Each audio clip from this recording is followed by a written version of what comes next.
Donald Trump's economic mismanagement persists. Earlier today, the stock market crashed once again as a direct consequence of Trump's tariffs and his repeated attacks and not so veiled threats against Jerome Powell, the chairman of the Federal Reserve, whom Trump appointed to that position in the first place. In the midst of all this, Trump once again publicly attacked Powell, and we have to talk about it. But before we do, if you end up liking this video and you want to support the channel, please be sure to hit the like, subscribe, and alert bells before you go. All right, friends, it's a day that ends in Y, and Donald Trump has apparently made it his mission to vaporize people's 401ks, their children's college funds, to inflict serious harm on the American people. As reported by the Wall Street Journal, a sister publication of Fox News, one of the most reputable conservative outlets in the country, this is what they say. Stock market trade today, Dow and dollar drop on jitters over Fed and trade. The Sell America trade picked back up on Monday. Stocks fell, with the Dow Industrials dropping 1,100 points and on pace for their worst April since 1932. And the dollar hit fresh multi-year lows against the euro and other major currencies. Yields on longer-term treasuries rose, and gold surged to a fresh market high. Markets are on edge about Donald Trump's tariff wars, again, as well as his threats to fire Fed Chief Jerome Powell.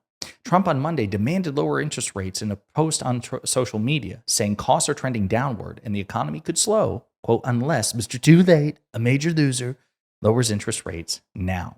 So let's take a look at that Truth Social post, okay? Not for the first time, Trump is attacking a man whom he appointed to guide monetary policy in the United States.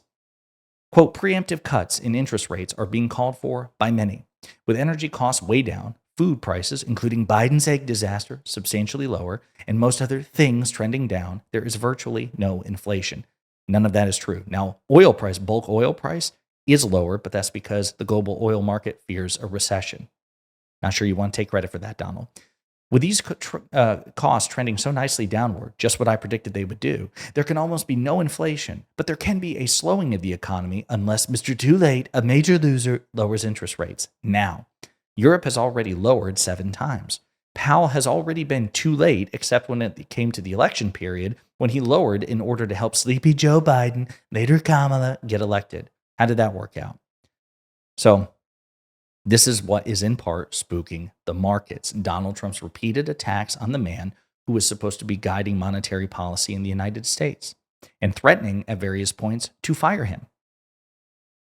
This is what's freaking people out because it is once again a demonstration of lack of stability and consistency, and investors need that in order to plan, in order to invest. Trump is too disruptive. The proof is in the pudding. He's crashing the markets once again.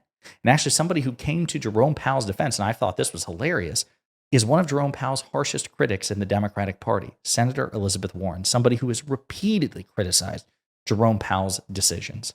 And this is what she had to say in his defense on CNBC.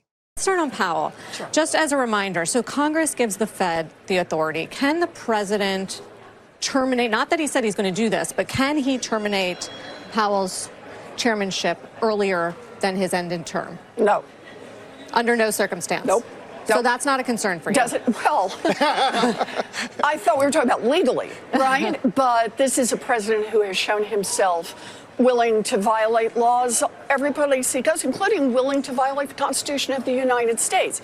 So that obviously puts things a little more in play than we ever would have guessed.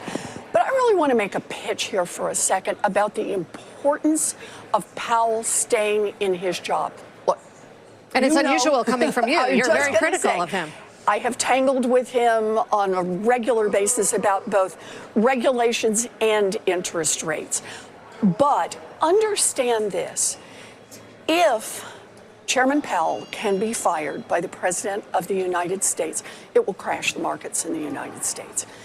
The infrastructure that keeps this stock market strong and therefore a big part of our economy strong and therefore a big part of the world economy strong is the idea that the big pieces move independent of the politics, that somebody is making his, their, her best decisions economically and independently.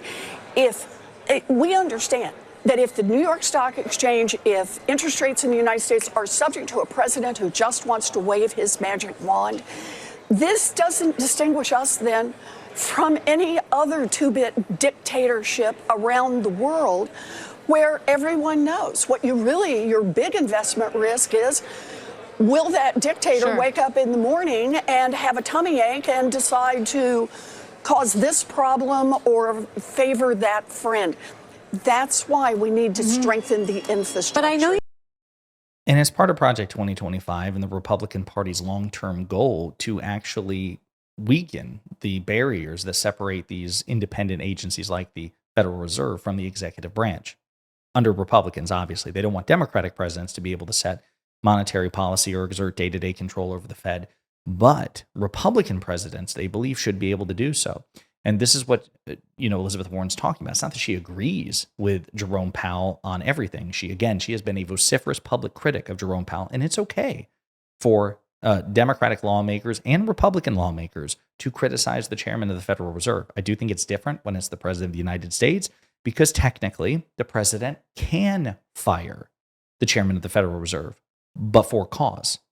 I want to be very clear about this. For cause. And this is good. This is a good middle ground, right? You don't want any government official, including the chairman of the Federal Reserve, to be totally unaccountable, to be totally insulated from being fired. If they screw up, if they do their job terribly, if they engage in malfeasance or misconduct, they should be fireable. You want that in there. But you don't want to make this guy an at-will employee of any president, Democrat or Republican, for the reasons that Elizabeth Warren lays out, because it would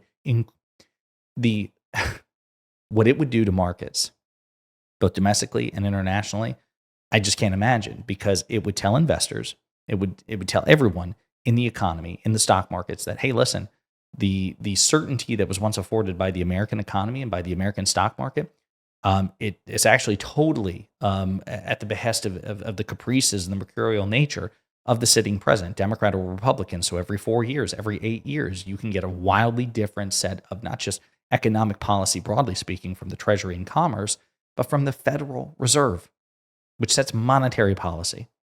It's a terrible idea. And Republicans would rue the day that they did that if they set that precedent that Democrats could also. It's terrible. That is one political weapon you want off the table. Neither party should have it. But speaking of CNBC, they also noted in a recent article that according to their own surveys, Trump's economic approval rating is the lowest of his presidential career. And stuff like this is the reason why.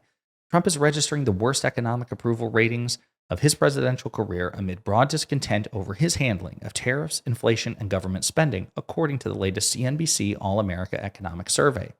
The survey found that the boost in economic optimism that accompanied Trump's election in 2024 has disappeared, with more Americans now believing the economy will get worse than at any time since 2023, and with a sharp turn towards pessimism about the stock market.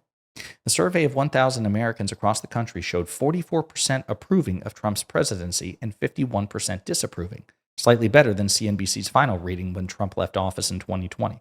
Left office technically in 2021. So think about that. It's only slightly better than where he was on January 6th. That's not good. On the economy, however, the survey showed Trump with 43% approval and 55% disapproval, the first time in any CNBC poll that he has been net negative on the economy while president. Folks, not good. Not good at all. This is where we are.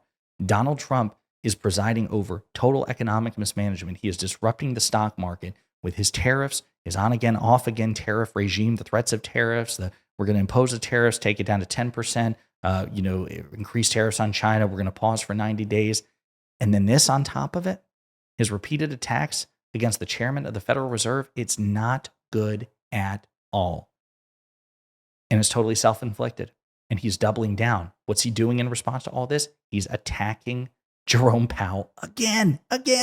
He's doing the very thing which is causing the freak out in the first place. We are locked in a feedback loop, a self-fulfilling prophecy. And it's all because of Donald Trump. In the meantime, let me know what you think in the comments.